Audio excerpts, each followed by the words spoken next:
السلام عليكم ورحمة الله وبركاته، ومرحبا بكم في قناتكم التعليمية تعليمكم. La langue française, composition du troisième trimestre. اللغة الفرنسية، اختبار الفصل الثالث. النص, le texte. Un jour, un loup n'a rien mangé depuis 3 jours car il a mal aux dents. Oui, oui, aidez-moi, crie-t-il. Le chien refuse de l'aider. Le crocodile lui conseille de trouver un oiseau. Dans quelques minutes, l'oiseau nettoie les dents du loup. Lorsque le méchant loup se sent soulagé, il avale le bel oiseau.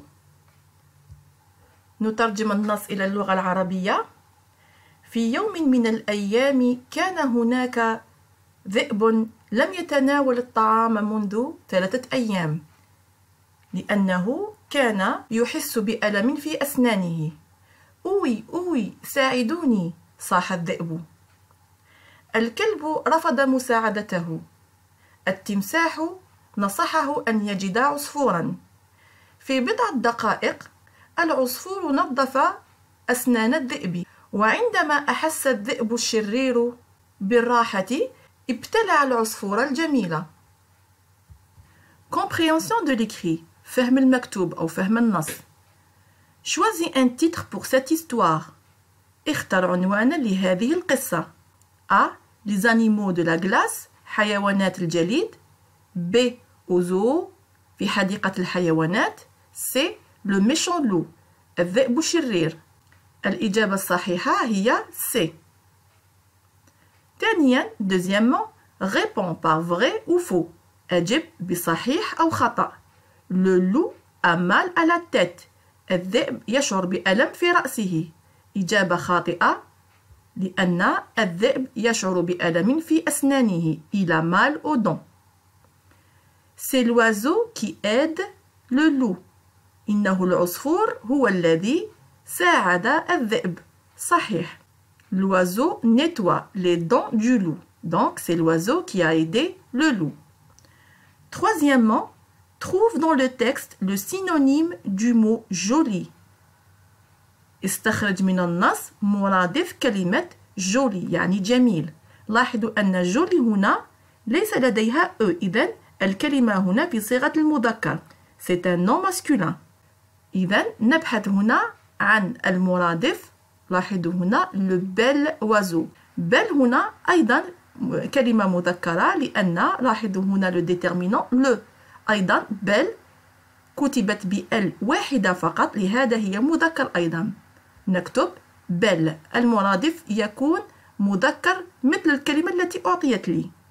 رابعا, quatrièmement, réécris la phrase à la forme négative. أعد كتابة الجملة في صيغة النفي. هذه هي الجملة. Le chien aide le loup. قلنا سابقا أن تحويل الجمل من جملة مثبتة إلى جملة منفية, la transformation des phrases à partir de la forme affirmative à la forme négative, نضيف ne pas, ne rien, ne plus, ne guère. إذن هنا لاحظوا سنضيف ne pas. وقلنا أيضا أننا نحدد الفعل أولا. هنا الفعل هو aide. ونكتب ne من جهة و pas من جهة أخرى, يعني الفعل يكون في الوسط. لكن لاحظوا هنا أن الفعل يبدأ ب une voyelle. إذن هنا لا نستطيع أن نكتب ne ne لأن قلنا سابقا أن deux voyelles ne se rencontrent pas. يعني deux voyelles لا تلتقيان. نحذف ال e التابعة لne. نكتب n apostrophe بهذا الشكل. Le chien n'aide pas le loup. لا نكتب le chien ne aide pas le loup. نكتب n apostrophe لأن ال e لا يلتقي مع ال a. ننتقل إلى السؤال التالي. خامسا, écris au pluriel. اكتب في صيغة الجمع. un loup. un loup ليس لها ميزة محددة في آخرها, إذن نضيف الاس. و un تصبح d. لو كانت عندي le لأصبحت لي. إذن نكتب des loups ونضيف الاس. تغير ال 1 أصبح d وأضفنا الاس. un oiseau لاحظوا أن ميزة هذه الكلمة أنها تنتهي ب E, A, U. إذن في هذه الحالة لا نضيف الأس بل نضيف X في نهاية الكلمة، و 1 تصبح D بهذا الشكل. تغير 1 أصبح D. لو كانت عندي الوازو لأصبحت les oiseaux. بما أن عندي 1 هنا إذن أصبحت D. وكلمة oiseau كتبتها كما هي وأضفت الإكس لوجود E, A, U. Des oiseaux. سادسا écris le verbe entre parenthèses au futur simple. اكتب الأفعال التي بين قوسين في صيغة المستقبل أو المضارع. L'oiseau aidait, le verbe est à l'infinitif. L'oiseau aidait le loup. Donc, on va conjuguer le verbe aider. L'oiseau, donc, je dis il. On peut remplacer l'oiseau par le pronom personnel il. Donc, on dit il aidera. نعيد كتابة le radical، نعيد كتابة الفعل كما هو ونضيف a بهذا الشكل. L'oiseau aidera le loup. Tu aideras aussi tes amis. Tu aideras يعني نطقا هي نفس الكلمة، لكن الاختلاف مع il و tu هو الأس، نضيف الأس في الضمير tu بهذا الشكل. Tu aideras هنا نضع a و s. Tu aideras tes amis. نطقا هي نفس الكلمة، لكن كتابة يوجد الأس نفرق به بين il و tu. ننتقل إلى السؤال الأخير أو الوضعية الإدماجية production écrite. Complète par les phrases pour dire comment tu vas apprendre à nager.